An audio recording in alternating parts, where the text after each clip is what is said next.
Hey everyone, Ariel Adams here with aBlogtoWatch. Please subscribe to our videos on YouTube and like this video if you find it useful. Also, hit the bell to be notified of our upcoming videos. This is a review of the Ulysse Nardin Diver Chronograph. This is a relatively new collection of watches from Ulysse Nardin, and it combines a few themes that they've done in the past. I think the name Diver Chronograph is a little bit on the generic side because they've had other divers and they've had other chronographs, and there's a marine collection. And so this is a model that distills various plus elements of other collections into something quite nice. So you'd have seen things here from the marine collection, for example, such as the metal component here in the strap. This is something which has been slightly revised, but is a long-standing part of the Ulysse Nardin DNA.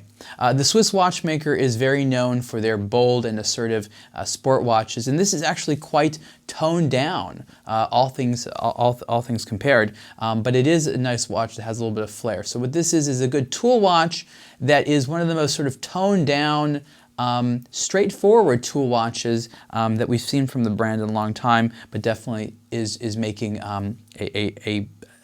a style statement. It's definitely making a fashionable position on various things.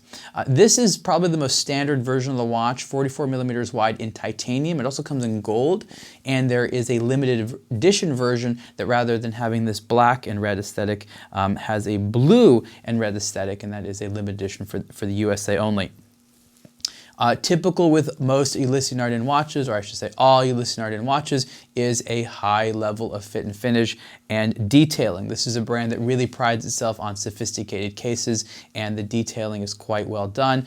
You wouldn't necessarily know that this is a titanium case given the way that it's polished, but then when you hold it, it feels a little bit lighter than steel. There is a plastic coating right now on the specific watch that I am reviewing. I did not want to take it off, so if you see what looks to be a little bit strange finishing or some strange things on the surfaces of the watch, that is why.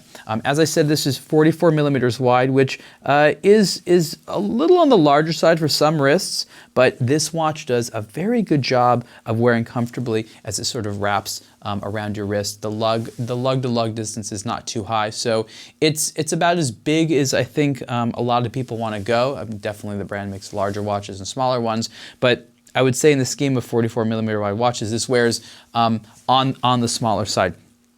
As a chronograph, it contains the brand's in-house made UN 150 automatic movement with the chronograph module, and this is a great movement because it employs certain technologies such as diamond sill. And diamond sill is a diamond-coated silicon which is used in certain parts of the movement. So the movement is very beautiful looking. It's definitely one of the reasons that this watch is very, very well respected.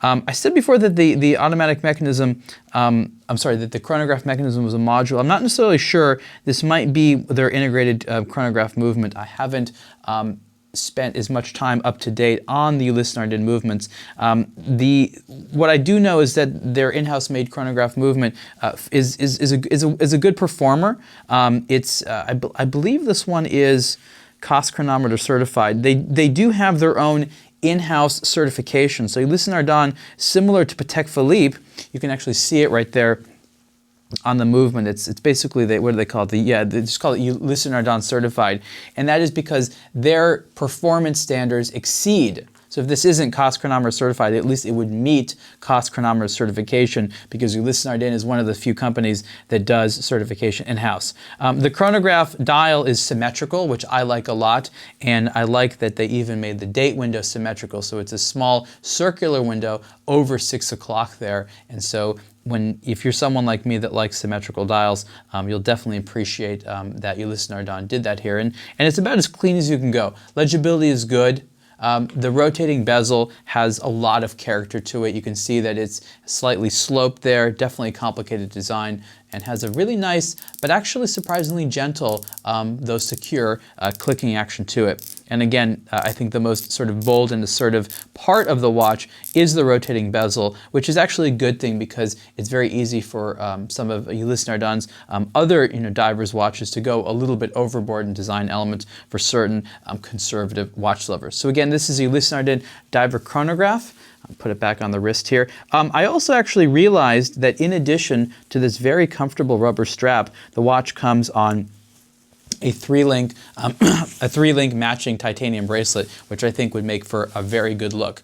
When this watch first came out, Ulysse Nardin didn't actually know too much about what to say about the watch, so it had a quiet launch, but it is a nice piece that I think once more and more people see it, they will appreciate the sort of timelessness. It's the type of watch that grows on you for sure. At first you're like, okay, that's nice, I've seen things like that before, I'm not necessarily sure what to think about the design, but as you wear it, you appreciate the overall straightforwardness and simplicity with a couple of interesting design elements that make it unique as Ulysse Nardin. So again, this is Ulysse Nardin Diver Chronograph, 44 millimeter, here in titanium. Retail price is $11,500, and you can see the full review on aBlogtoWatch.